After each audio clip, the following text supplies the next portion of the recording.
Om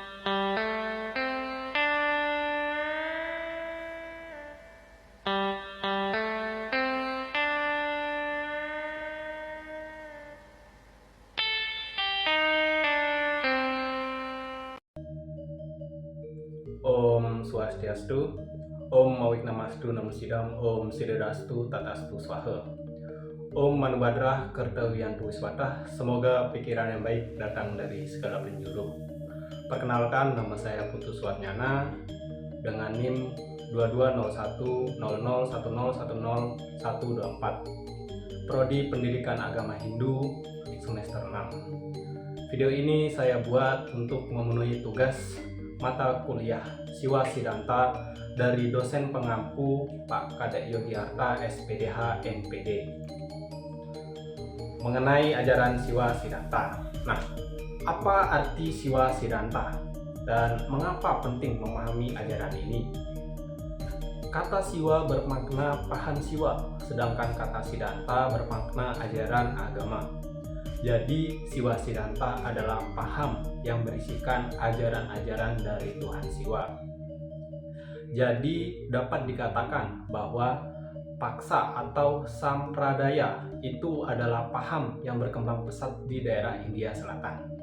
Ajaran ini penting karena memberikan pemahaman tentang konsep ketuhanan, penciptaan, dan hubungan antara individu, Atman, dan jiwa universal Brahman. Memahami Siwa Siddhanta membantu individu dalam menjalani kehidupan spiritual yang lebih mendalam dan harmonis. Nah, kemudian bagaimana keberadaan ajaran Siwa Siddhanta bisa berkembang di Bali dan paling mendominasi dibandingkan sekte yang lainnya? Nah, perkembangan Siwa Siddhanta di Bali. Ajaran Siwa Siddhanta berkembang di Bali melalui proses akulturasi budaya dan integrasi dengan tradisi lokal. Bali memiliki tradisi Hindu yang kuat dan Siwa Siddhanta menjadi dominan karena pengaruh para pendeta dan guru yang menyebarkan ajaran ini. Selain itu, praktik ritual dan seni budaya Bali yang kaya juga mendukung penyebaran ajaran ini, menjadikannya lebih relevan dan diterima oleh masyarakat. Kemudian, perbedaan ajaran Siwa Siddhanta di Bali dan di India. Nah, ajaran Siwa Siddhanta di Bali memiliki karakteristik yang lebih terintegrasi dengan budaya lokal dan tradisi adat. Nah, seperti dalam ritual dan seni. Nah, di India, Siwa Siddhanta lebih murni dalam konteks filosofis dan teologis, dengan fokus pada teks-teks klasik dan praktik meditasi.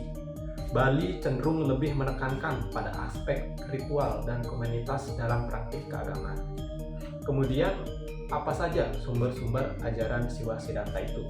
Nah, sumber ajaran Siwa Siddhanta meliputi yang pertama teks kuno seperti ajaran Siwa, Tantras, dan Purana. Kemudian tradisi lisan, ajaran yang diturunkan melalui guru-guru spiritual.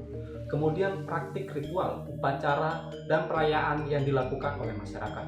Kemudian seni dan budaya, tarian, musik, dan seni rupa yang menggambarkan ajaran Siwa Siddhanta. Kemudian bagaimana cara belajar memahami ajaran Siwa Siddhanta itu? Nah, memulai pembelajaran ajaran Siwa Siddhanta membutuhkan ketekunan dan kesabaran. Nah, beberapa yang dapat kita lakukan yaitu yang pertama memahami dasar-dasar agama Hindu seperti Pancasrada. Pelajari 5 keyakinan dasar agama Hindu yaitu Widi Tattva, keyakinan terhadap Tuhan; Atma Tattva, keyakinan terhadap jiwa; Karma Pala Tattva, keyakinan terhadap hukum karma pala; kemudian Punarbawa Tattva, keyakinan terhadap reinkarnasi; dan Moksha Tattva, keyakinan terhadap pembebasan. Kemudian kitab suci Weda, kenali Weda sebagai sumber utama ajaran Hindu. Pelajari bagian-bagian penting seperti Upanishad yang mengandung ajaran filosofis. Kemudian tingkat 3 kerangka dasar, pahami tatwa, filsafat, susila, etika, dan acara ritual sebagai landasan praktik keagamaan Hindu. Kemudian memfokuskan pada Siwa Siddhanta seperti sejarah dan asal-usul, Telusuri sejarah Siwasiddhanta termasuk perkembangannya di India Selatan dan masuknya ke Nusantara khususnya di Bali. Kemudian kita bisa mempelajari konsep ketuhanan, pelajari konsep Siwa sebagai realitas tertinggi dalam Siwasiddhanta. Pahami penggambaran Siwa sebagai cetane, kesadaran murni. Kemudian bisa melalui kitab-kitab Siwa Tattwa. Kenali lontar-lontar Siwa Tattwa yang menjadi sumber ajaran Siwasiddhanta di Bali. Kemudian akulturasi, pahami bagaimana Siwasiddhanta berakulturasi dengan tradisi lokal di Nusantara, menghasilkan praktik keagamaan yang unik. Kemudian menerapkan ajaran dalam kehidupan sehari-hari seperti meditasi dan yoga. Kita melatih meditasi dan yoga untuk mengembangkan kesadaran diri dan mendekatkan diri kepada Siwa. Kemudian etika dan moral. Terapkan ajaran etika dan moral Siwasiddhanta dalam interaksi Anda dengan orang lain dan lingkungan. Kemudian ritual dan upacara. Jika Anda tertarik, ikuti ritual upacara Siwasiddhanta sesuai dengan tradisi yang berlaku. Baik, sekian pemaparan ajaran mengenai Siwasiddhanta yang dapat saya sampaikan. Jika ada salah kata dan kurang dan lebihnya mohon dimaafkan. Akhir kata saya tutup dengan Prana Santi.